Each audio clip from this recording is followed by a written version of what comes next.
Paz do Senhor, meu irmão, a paz do Senhor, minha irmã, você ligado aqui conosco em mais um EBD Podcast, dessa vez na lição do Juvenis, lição de número 5, que vai nos falar acerca do tema, do título, Ele tem poder sobre os demônios. Eu sou o irmão Reinaldo, sou professor da Escola Dominical, e estou também aqui hoje com a nossa queridíssima professora Milka Saldanha. Milka, seu Pai do Senhor, sua saudação inicial para os irmãos que estão ligados conosco. Amém. A paz do Senhor, Reinaldinho. A paz do Senhor, professor, papai, mamãe, aluno que está nos assistindo nesse episódio. Que Deus abençoe vocês, que essa lição seja uma bênção para a sua aula, para a sua vida, que seja edificante. E vamos aqui aprender um pouquinho mais sobre Cristo, o que ele fez por nós e o que nós podemos fazer pelo reino de Deus, né, que é o tema da nossa revista. E dessa feita falar sobre o poder que ele tem sobre os demônios.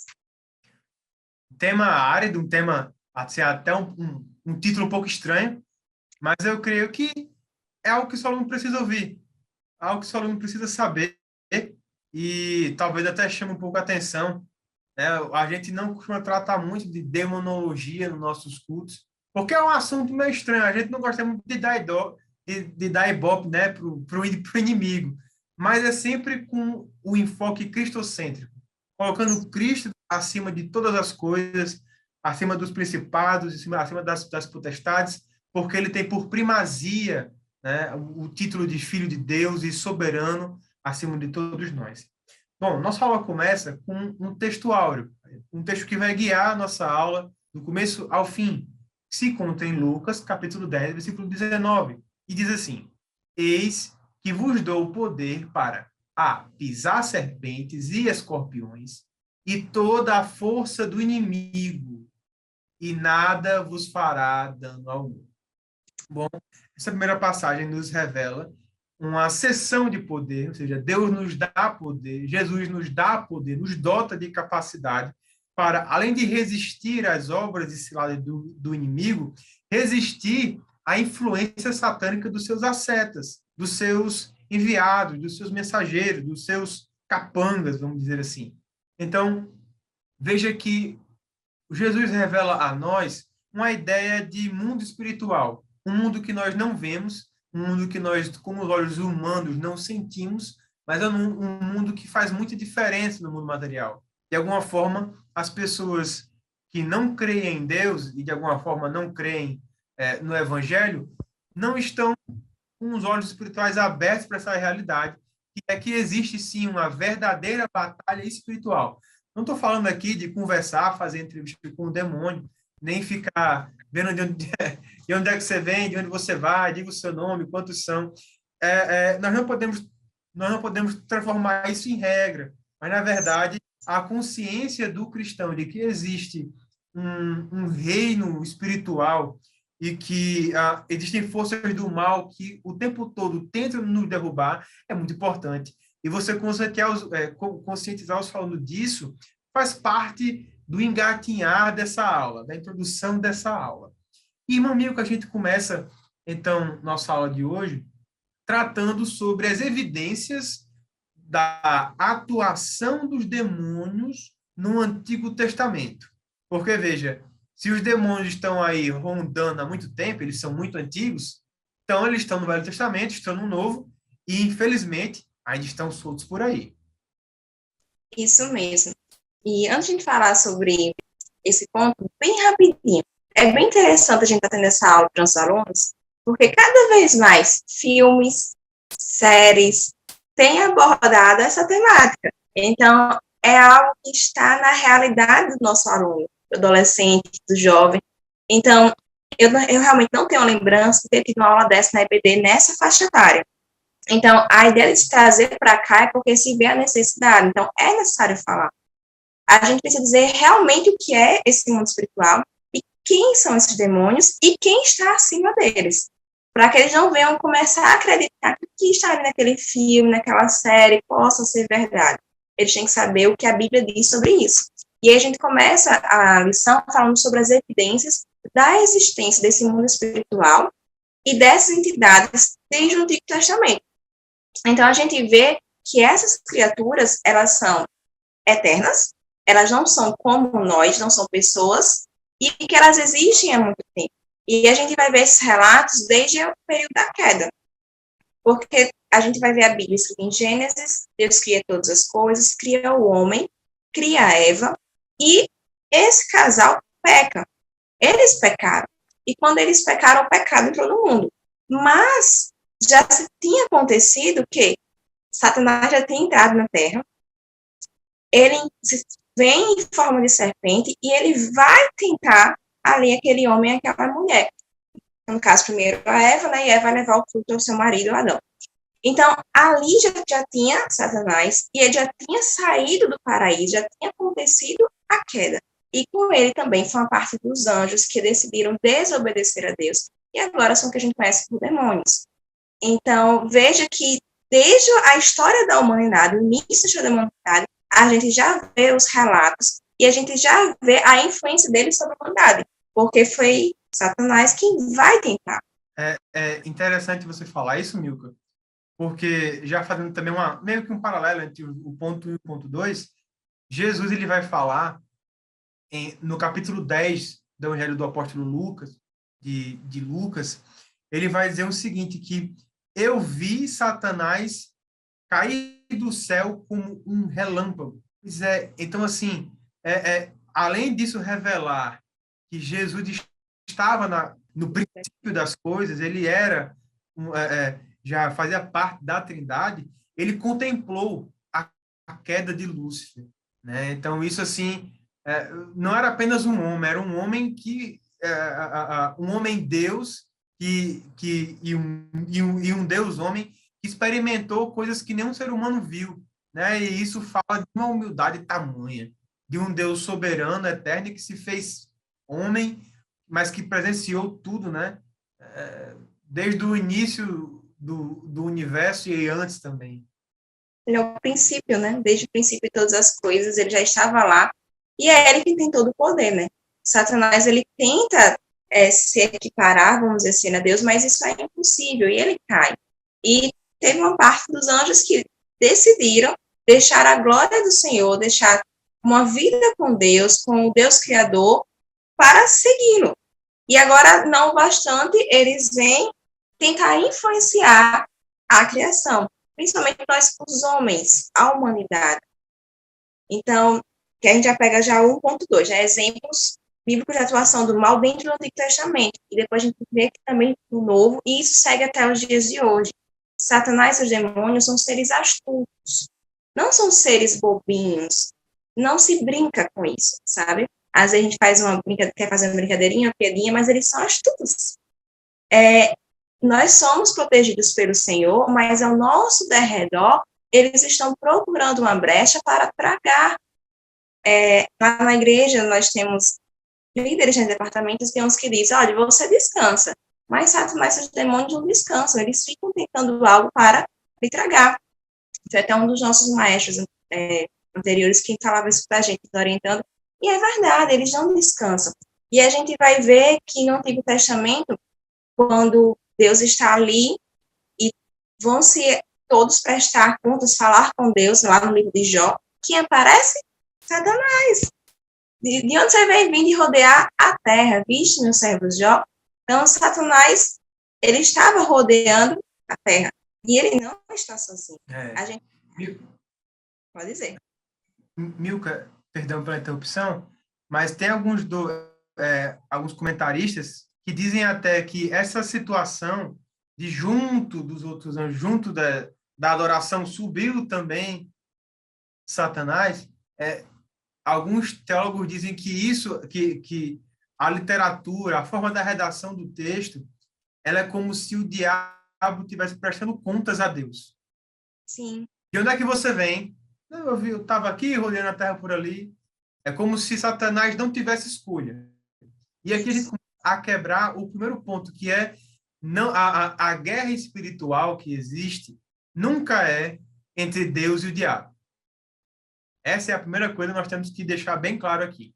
Que nunca Deus sequer sofreu um arranhão de Satanás.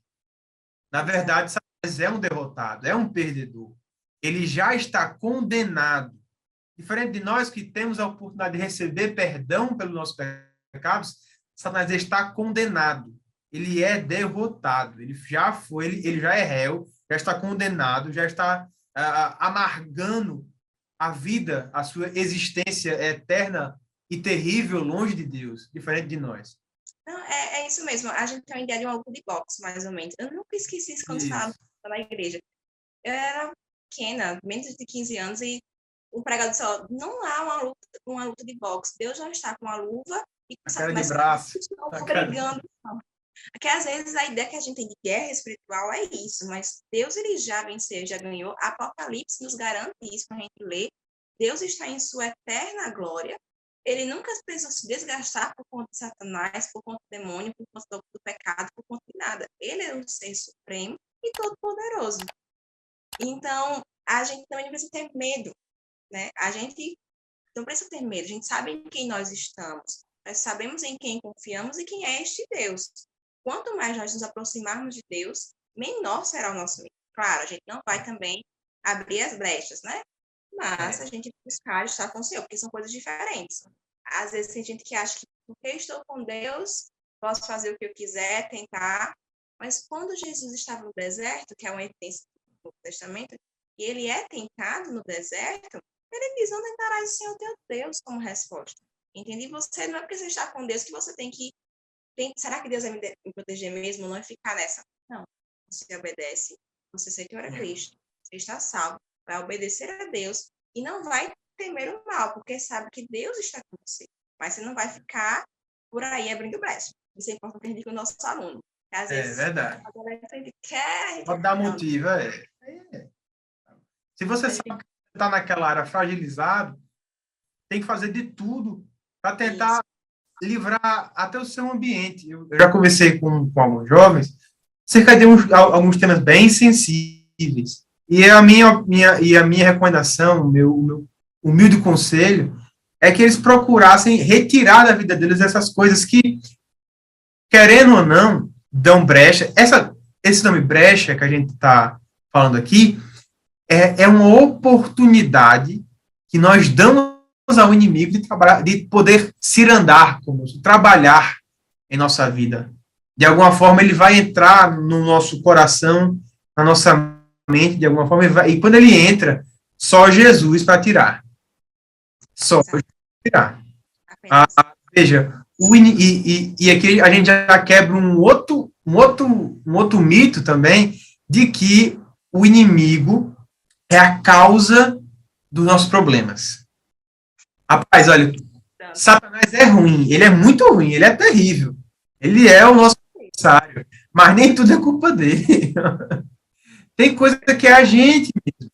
C.S. Lewis ele vai dizer assim, que os seres humanos, se fossem eternos, vivessem para sempre, não teriam diferença entre os demônios e os seres humanos.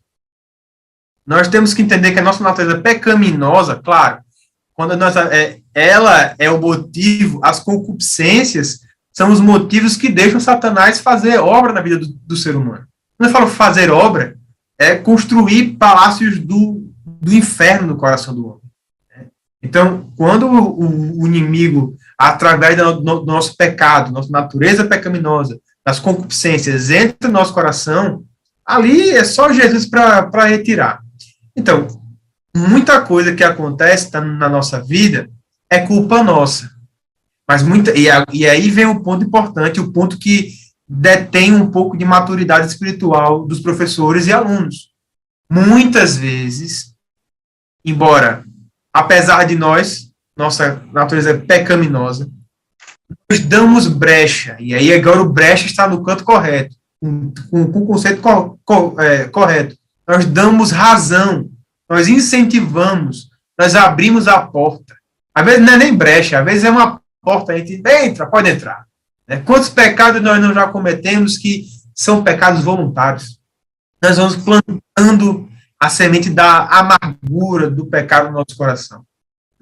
Então, veja, a guerra é nós contra as hostes espirituais da maldade nos lugares celestiais. Essa é a nossa luta. Tanta verdade que não é essa luta entre o diabo e Deus Lá em Mateus 16, 23, vai dizer assim, Jesus vai repreender, Pedro vai dizer, para trás de mim, Satanás. E naquele momento, Pedro estava sendo usado Satanás. Porque Pedro não... como Pedro estava temendo, né, pela vida do seu mestre, ele não entendia o plano da salvação ainda, então ele deu uma brecha para que Satanás entrasse, e ele foi, Pedro, o apóstolo Pedro, né, ele foi deixado enganar por Satanás e proferiu aquelas palavras que não foram palavras duras. Senhor, você não vai ser morto não, que é isso? Isso não vai acontecer não. Eles falam, para trás de mim, Satanás. Você é uma pedra de... a tradução que eu estou lendo aqui, ele vai dizer assim, que você, Satanás, é uma pedra de tropeço para mim. E você não pensa nas coisas de Deus, mas nas coisas dos homens. Veja, Satanás, ele não fica pensando nas coisas de Deus, em como derrotar Deus. Não é esse o ponto. Isso ele já tentou antigamente e não conseguiu. Ele tenta derrotar o homem de Deus. Ele não pensa na coisa de Deus, mas pensa na coisa dos homens. Por isso, meus irmãos, sabe qual é, Milka? Um veículo que Satanás usa hoje e que usou também no Novo Testamento com os gnósticos, os judaizantes. A filosofia helênica, de alguma forma, também deu base para isso. Satanás usa o humanismo, usa a filosofia humana, a filosofia existencialista. São filosofias que tiram Deus da jogada e, de forma sutil, preenchem o homem de materialismo vão. Né? Então, veja, existe... nem todo satanismo é humanismo. Ou seja, existe satanismo de várias outras maneiras, mas todo humanismo, porque é coisa de homem, toda a filosofia, toda a doutrina antropocêntrica, ela é satânica, porque ela tira a primazia de Cristo em nossas vidas. Porque elas, na verdade, ao colocarem o homem no centro, você vai buscar o quê? O que lhe faz bem, o que lhe agrada, e venhamos e convenhamos. O pecado, nem que momentaneamente, ele terá um efeito bom, prazeroso. Simplesmente para poder escapar de uma punição, por exemplo, pegando o exemplo de criança, você fez isso? Fiz não.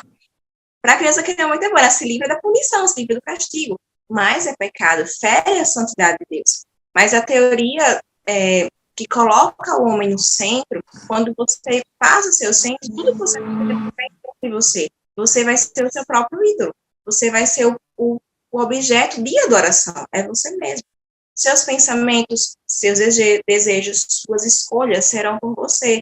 Não será por causa de Cristo. Não será por amor a Cristo. Você vai amar quem vai lhe fazer bem. E não vai fazer como Cristo te ensinou. Ame o teu próximo como a ti mesmo, independente de quem ele seja. É o teu próximo. Se fez bem ou não. Você não vai perdoar, você vai guardar mágoa, você vai se vingar, você vai fazer aquilo que lhe apraz. E não aquilo que agrada ao Senhor. E isso é um problema. E cada vez mais presente nos nossos dias. Né? Quanto não está sendo disseminado nas nossas redes sociais, nas nossas conversas, às vezes até mesmo os nossos irmãos. Nós estamos falando, ensinando isso, às vezes involuntariamente, já no inconsciente, de tanta enxurrada de informação que vem sobre se você está bem, se você se sente bem, tá ótimo, continue, pode ficar, não tem problema. Isso é um perigo. Sabe? É o diabo purinho. Em outras palavras, ele falou que eu não outras palavras, assim, mais direto. Siga o seu sonho. Siga o seu sonho. Isso é a frase perfeita de Satanás. Se você tem vontade, siga o seu sonho. Exatamente. E aí Deus fica nessa história, né? Isso. A gente tem que ver que a nossa vida não pertence a nós, pertence a Deus. Existem sonhos que Deus coloca em nós, que sonhos são dele, mas tem sonhos que não são, que na verdade é o nosso coração que é enganoso, como está em Provérbios, que nos leva a ter aqueles sonhos, aqueles desejos, que se a gente seguir, a gente vai para um caminho de perdição. O mundo espiritual, ele existe e ele está ativo. Nós não somos seres à parte, nós estamos ativos, nós só não o vemos, mas ele acontece, ele está ativo. E o que fazer com tudo isso? O que fazer com tudo isso, sabendo tudo isso, é crer em Cristo. Porque Cristo, ele vem por conta do nosso pecado, porque o pecado entrou. E a partir do momento que ele vem, ele é a luz que dissipa as trevas. E a gente entender que se nós estamos em Cristo, nós não vamos ter comunhão com as trevas, porque é impossível. Então, o que é que eu tenho que fazer para lutar contra o pecado, para lutar contra a tentação, para fechar essas brechas, como ele falou? Cristo. Você tem que estar em Cristo. Mas não é estar de boca, não é dizer eu estou em Cristo. É viver a palavra do Senhor. É obedecer os seus mandamentos. É você ler a palavra regularmente, mas meditá-la dia e noite, como está em Salmos 1. É você amar ao seu próximo, é você perdoar, é você orar, é você jejuar, é você se consagrar, é você fugir da aparência do mal. Não é essa dieta básica do, né? É o básico, assim. Não tem outro caminho. É isso. Tem não. E a gente não está falando de você tem que estudar teologia, você tem que conhecer todas as cadeiras que tem. Não, você tem que viver a sua vida em Cristo. Você pode ser a pessoa mais culta da sociedade, você pode ser analfabeto. Se você estiver em Cristo, você vai vencer. Agora, se você não estiver, não importa a sua condição, você não vai vencer. Nós não podemos vencer. Ele até falou, né, o C.S. Lewis que ele citou, seríamos a mesma coisa, se formos eternos, porque ambos estão em pecado, mas nós temos a redenção, nós podemos ser justificados em Cristo Jesus, e é por isso que Cristo vem, que a gente já entra no 2, nossa lição. Sim, sim. A vinda de Jesus e derrota do inimigo. É a nossa certeza. Perfeito. É a nossa certeza. Não tem para quem temer. Eu sou professora de EPI, né? Tem crianças que tem medo. Hoje nem tanto, mas antes tinha mais. Tem medo do escuro. Aí encontrei um dia desse uma criança de EPI que tem medo do escuro. Por quê? Porque pode ter um monstro debaixo da minha cama. Pode não. Mas vamos explicar Jesus Cristo, o poder dele. Desde crianças, a gente tem no nosso imaginário social essa questão do escuro, ligado às trevas, mas temos que entender que Jesus é a nossa luz. E que a luz dissipa essas trevas. Ao estarmos nele, essa luz está em nós. Então, a gente pode repousar seguro, sabe? Há um tempo, escutei de uma pessoa da igreja, não da minha igreja em si, mas era crente, né? Dizendo que tinha medo de ser possesso. Aí, assim, os irmãos que estão perto, meu irmão, você está em Cristo Jesus? Você está vendo sua vida em Cristo?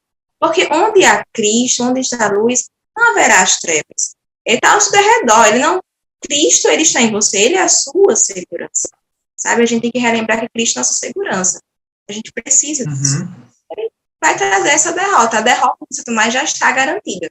Sabe? É só um tempo, que vai chegar o dia que vai acontecer. Por enquanto, ele é como se fosse alguém que, sabendo da sua derrota, se esmera ao máximo para levar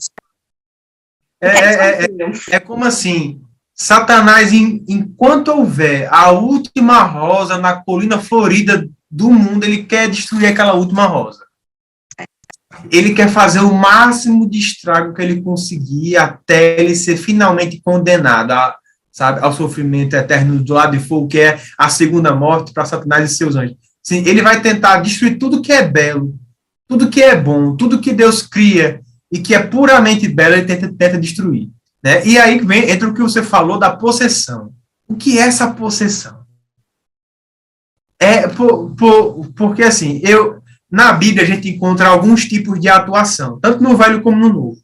No Antigo Testamento, o que nós vemos mais é chamada de opressão demoníaca.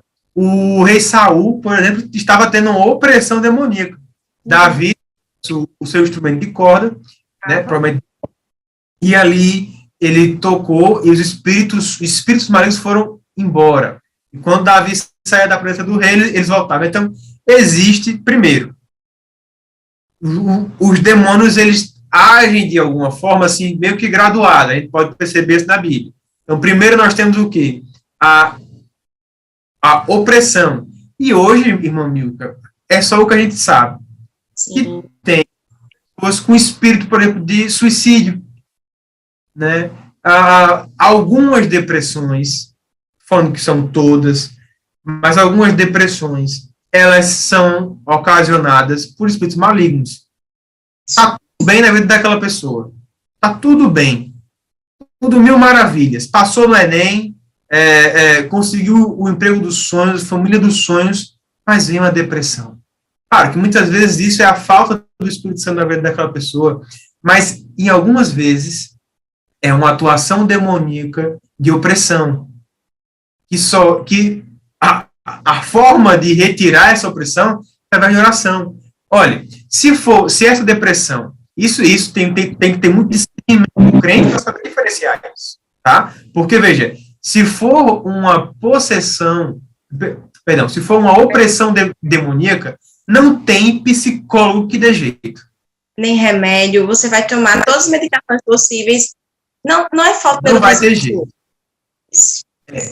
Agora, se for uma depressão, há tantos anos que eu perdi um parente, teve uma coisa na minha vida, um término de relacionamento, alguma coisa que aconteceu, até algum episódio humilhante, dá para você gerar que é um gatilho para uma depressão. Não necessariamente isso é um demônio, e você pode tratar com remédio, com psicólogo, até mesmo com orações também é possível. Jesus pode curar da depressão, não é problema. Então, temos a opressão, temos a possessão demoníaca, que ela é mais vista, mais presente no Novo Testamento. Né? Vemos claramente ali o domínio, a soberania de Cristo sobre aqueles demônios. Jesus manda que ele saia, manda sair, e os demônios saem. Os demônios têm mais fé, creem em Deus mais do que os próprios fariseus, porque eles viam que Jesus era o Filho de Deus, mas os demônios viam, eis aqui, olha aqui, é o Jesus, o Nazareno, o Filho de Deus. Eles temiam e tremiam a presença do Senhor Jesus.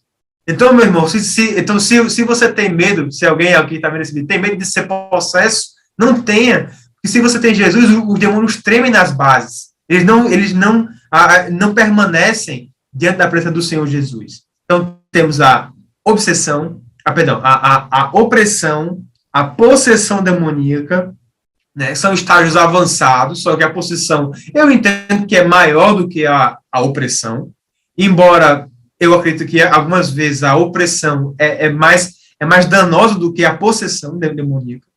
E existe um terceiro tipo que nós vamos ver na vida do apóstolo Paulo. Esse é interessante. O imaginário cristão, a teologia, de alguma forma, trata o episódio que Paulo teve, em que viu um enviado de Satanás para esbofeteá-lo, a fim que ele não se vangloriasse da visão que ele teve do céu. A gente vê isso lá na carta aos Coríntios. Ele vai dizer que foi enviado por Satanás. O nome disso, na teologia tradicional, seria obsessão demoníaca. É quando Deus permite, aliás, tudo isso que nós falamos é permissão de Deus, porque se uma pessoa escolhe viver longe de Deus, essa é o resultado, mas a obsessão demoníaca seria uma hipótese em que Deus permite que aconteça isso, né, para que o homem não se glorie da sua intimidade com Deus. Alguns teólogos dizem até que o que aconteceu com Jó, de alguma forma, essa permissão de Deus na vida de Jó, acontece para mostrar, primeiro, que Deus é soberano, que Deus tem controle sobre todas as coisas, e que isso prova realmente que existem homens santos de Deus na Terra. Porque, veja só, Satanás, meus irmãos, tentou diretamente Jó, mas a estatura de Jó era um homem incrível. Eu te pergunto, meus irmãos, será que Satanás vai perder o tempo dele para tentar você? Será que você está com a comunhão com Deus tão grande que ele vai perder tempo com você? Ou ele vai mandar um demônio qualquer? Para o apóstolo Paulo, não foi o Satanás. Foi um demônio qualquer, um enviado, um mensageiro de Satanás. Então, meus irmãos, e, claro, isso só acontece com homens que têm, assim, uma comunhão com Deus inenarrável, como o apóstolo Paulo. Né? Então, é muito raro que isso aconteça. mas são manifestações, são atuações do inimigo na vida dos crentes e na sociedade em geral.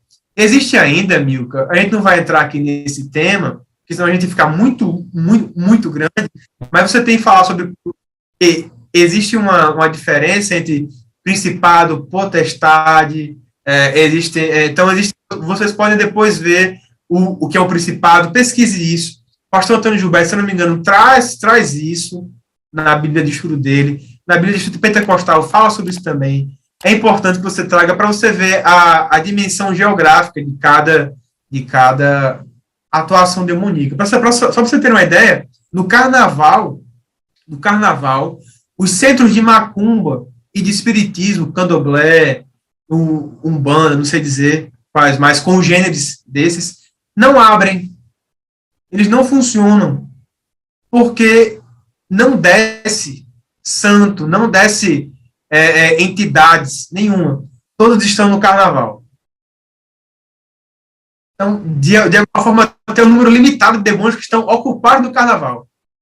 Você veja só como eles são organizados, né? Há um tráfego de demônios. Os filhos das trevas são mais prudentes do que os da luz. A Bíblia... Imagina os demônios, né? Exatamente. A Bíblia é muito clara quanto isso, né? E que a gente tem que cuidar para que a gente não caia.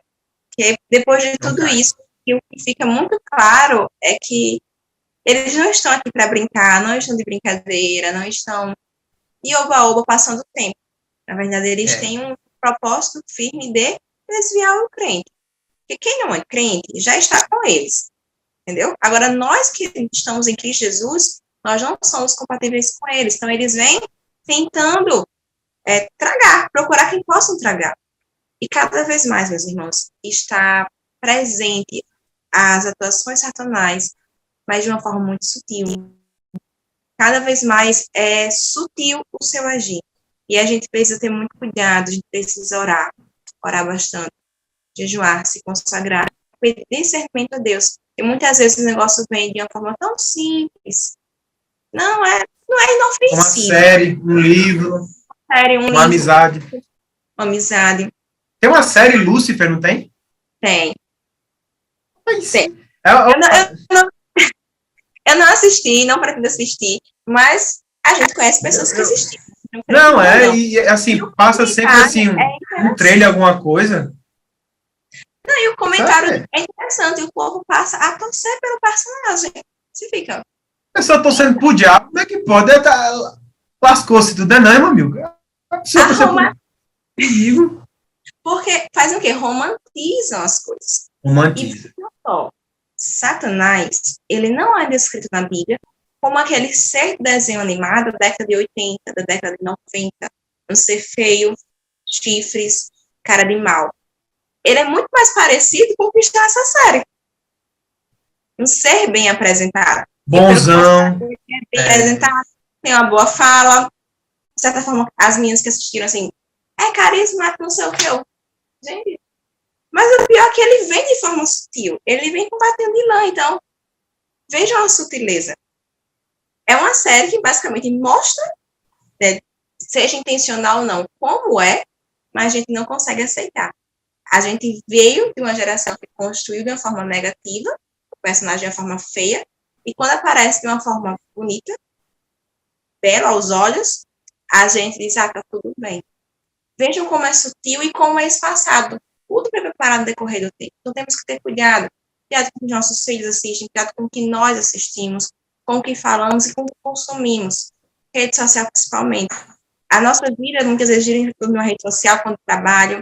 E quem não tiver um perfil no Instagram profissional, não consegue emprego. Somente se for autônomo. E aí você vai consumindo muita coisa. E o que é que você tem consumido? Você tem filtro. O teu aluno tem filtro. O teu filho tem filtro para o que consome. Esse filtro chama a palavra de Deus. E é na EBD que a gente consegue utilizar esse filtro. Porque muitas vezes, lendo de capa a capa a Bíblia, a gente não entende alguns pontos. E aí entra a lição da EBD, né? A gente vem destrinchar. E a gente precisa entender, já pegando a tópico 3, que temos que ter esse filtro, e nesse caso aqui é entender quem Cristo é em nossas vidas, que Ele é o Senhor das nossas vidas, e que a nossa vida pertence a Ele. Que o inimigo não vai ganhar de Satanás, nem está lutando contra Deus, ele luta contra a nossa vida. Então, nós temos que ir atrás de Cristo, atrás da luz que dispersa estas trevas. E acredito que a gente conseguiu falar basicamente toda a nossa lição, né? Até a parte de possessão, que tem no tópico 3, a gente já falou, e acrescentou um pouco mais. É muito interessante que vocês tentem se aprofundar nos temas, porque é uma aula que normalmente gera curiosidade, é um tema que está conversando ali fora da igreja, surge, enche de perguntas curiosas mesmo. Então, quanto mais você, professor, se aprofundar no tema, mais sua aula vai ser rica e mais interessante se tornar para o seu aluno, porque certamente dúvidas virão. Muitas perguntas. Uma sugestão para livros, irmã Milka. Se eu não me engano, o pastor Gonçalves Dias, o nome dele, ele escreveu uma das últimas lições agora, As Sutilezas de Satanás. Livro que eu acredito que intencionalmente, irmã Milka, ele coloca em todos os capítulos, na maioria deles, a sutileza do humanismo, a sutileza do não sei o quê. Sempre com uma sutileza, né? Então, assim, é um livro muito bom. Essa lição foi muito abençoada. E eu creio que você professor, buscando esse conteúdo mais denso, você vai poder dar uma aula que chame a atenção. Por exemplo, a gente falou aqui por que Satanás não pode ser perdoado e por que nós somos perdoados. Porque ele já está condenado, porque ele já foi negativado, ele já foi, porque ele é um danado, perdido ao inferno. Nós não. Nós temos a graça de Deus. Nós não somos eternos, não somos seres muito sábios. Os demônios acumularam o conhecimento de eras, de décadas, desde a eternidade até agora. Nós não somos assim. Mas Deus foi revelado a nós através da sua imagem, que é o Filho de Deus, que é Jesus. E o nome dele está acima de todo nome.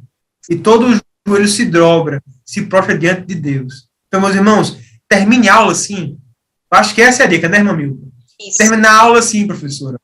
Terminar dizendo que Jesus tem poder sobre os demônios. Ele é superior aos demônios, ele é superior aos profetas, ele é superior à lei mosaica, ele é superior ao tabernáculo, ele é superior às minhas vontades, os meus sonhos, os sonhos que são distantes de Deus, os sonhos têm que morrer para dar lugar aos sonhos de Deus na minha vida. Então, quando você termina a aula assim, todo o peso de uma aula sobre demonologia cai e o tema Jesus Cristo fica em voga de novo. Eles vão sair daquela aula sabendo que não há potestade, nem presente, nem porvir, que nem criatura alguma vai nos separar do amor de Deus. Então, amado professor, vou aqui passar a palavra para a irmã Milka, para a professora Milka, para as suas considerações finais, irmã Milka, sobre essa aula, sobre essa lição.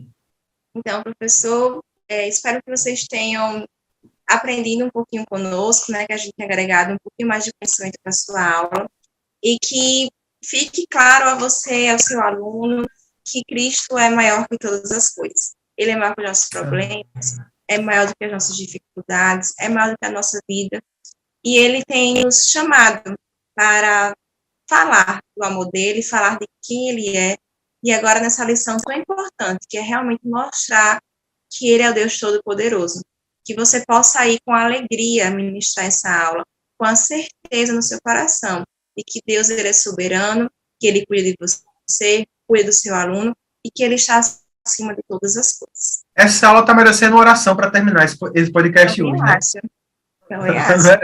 Vamos orar, irmã Milka. Vamos orar. Vou fazer essa oração. Você que está em casa assistindo, não sei o dia que você está assistindo, mas sei que Jesus tem algo especial na sua vida, professor. E através da escola dominical, Deus vai quebrar as cadeias da opressão que existe na vida de muitos adolescentes, de muitos juvenis, de muitos jovens. E eu sei que, se na sua vida, professor, às vezes o professor passa por luta, né, passa por prova, mas eu sei que Jesus também tem uma bênção especial, O pastor Eliab César, ele costuma dizer que, embora não mereça nada, Deus não fica devendo nada a ninguém, porque ele é galardoador daqueles que o buscam. Amém? Orar? Senhor Deus amado Pai, estamos aqui, Senhor, na sua presença, Senhor. Humilde, Senhor, cheio de falhas, Senhor, cheio de defeitos, Senhor, de imperfeições. Mas cremos que o Senhor tem poder para perdoar pecados, Senhor Jesus. Que o Senhor pode tirar da nossa vida, meu Pai, aquilo que não agrada a Ti, aquilo que nos afasta de Ti, Senhor, aquilo que aos poucos, Senhor, ou às vezes não, às vezes abrimos brechas escancaradas para o inimigo, mas sabemos que a Tua mão poderosa, Senhor Jesus, tem poder para expulsar, para tirar da nossa vida qualquer opressão, Senhor, qualquer atuação do inimigo na nossa vida, Senhor Jesus. Sabemos, Senhor, que somos falhos, que não somos perfeitos, mas que na nossa fraqueza, Senhor, o Teu poder se aperfeiçoa. Cremos também, Senhor Jesus, na tua mão poderosa, Senhor, na vida dos nossos alunos, Senhor. Naqueles, Senhor, que estão ali na nossa classe, Senhor, aqueles jovens, aqueles adolescentes, Senhor, que tanto são atacados, bombardeados, Senhor, pelas astutas ciladas do inimigo, mas cremos que o Teu nome tem poder. No Teu nome há poder, Senhor, que no Teu sangue tem poder, Senhor Jesus, para libertar os cativos, curar os doentes, Senhor Jesus, libertar as almas, Senhor, que estão presas, acorrentadas pelo inimigo, Senhor Jesus. Vai agora, Senhor, visitando cada lado de cada professor, Senhor, sua família, sua casa, suas dispensas. Chega, Senhor, abençoando também cada aluno, Senhor, nesse momento, dando vitória, trazendo salvação, trazendo cura, batismo com o Espírito Santo, renovo, Senhor, na vida desses pequeninos, Senhor Jesus. Muito obrigado, Senhor, pela oportunidade, pela chance de estarmos aqui, Senhor, para juntos aprender mais de Ti. Nos abençoa ao longo desse final de semana, do resto dessa semana que ainda nos tem, Senhor. Nos dá, Senhor, uma semana de vitórias na Tua presença, em nome de Jesus. Amém. Paz, Senhor, professor. Paz, Senhor, meu querido aluno e professor. Um abraço e a paz do Senhor.